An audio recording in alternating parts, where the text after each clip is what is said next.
जो बोले सो सो निहाल। दो पंडित थे, एक था चाचा, दूसरा भतीजा। एक बार दोनों पड़ोस के गांव जाने को निकले। वहां पहुंचकर एक सेठ जी के घर ठहरे। सेठ जी ने खूब स्वागत सत्कार किया।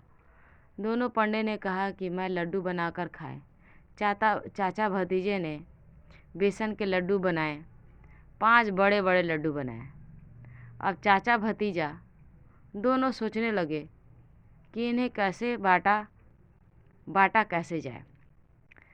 आखिर दोनों ने तय किया कि वे गूंगे बनकर बैठेंगे और जो बोल देगा वह 2 लड्डू खाएगा और जो नहीं बोलेगा वह 3 लड्डू खाएगा। चाचा भतीजा दोनों बिना बोले पांव पसार कर सो गए। सेठ जी ने आकर देखा तो ना कोई बोलता ना कोई हिलता डुलता था। बुलवाने की काफ़ी कोशिश की पर कोई मुंह नहीं खोलता था। सेठ जी सोचने लगे, जाने किस जहरीले सांप ने डस लिया। उन्होंने अपने बेटों को बुलाकर कहा, आओ हम सब मिलकर इन पंडों को मरघट पहुंचा दे। ये लोग आपस में बात कर रहे थे। चाचा भतीजा लेटे लेटे सुन रहे थे। दोनों कांपने कुलबुलाने लगे। यह तो गजब हो गया, लेकिन कौन बोले? जो बोले उसे 2 ही लड्डू मिलने वाले थे। थोड़ी देर के बाद गांव के लोग इकट्ठा हो गया। अर्थी तैयार होने लगी। चाचा भतीजा दोनों को कसकर बांधा गया, पर दोनों में से एक भी नहीं बोला।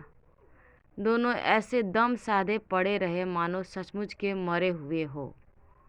लोग रोते बिलखते उनको शमशान घाट ले गए। यहाँ चिता तैयार थी। दोनों को चिता पर लिटाया गया। लगभग सब लोग नदी पर नहाने चले गए। बस चंद लोग वहाँ रह गए। बेचारे सेठ जी ने रोते रोते चिता को आग लगा दी। चाचा मन ही मन सोचने लगे, जलकर मर जाऊंगा, लेकिन 2 लड्डू हरगिज नहीं लूंगा। लूंगा तो 3, वरना एक भी नहीं लूंगा। भतीजे ने सोचा, यह 3 लड्डू खाने के लोभ में जान गंवानी पड़ेगी। वैसे जान है तो जहान है। आखिर भतीजा चिल्लाया, भागो भागो, 3 आपके और 2 मेरे।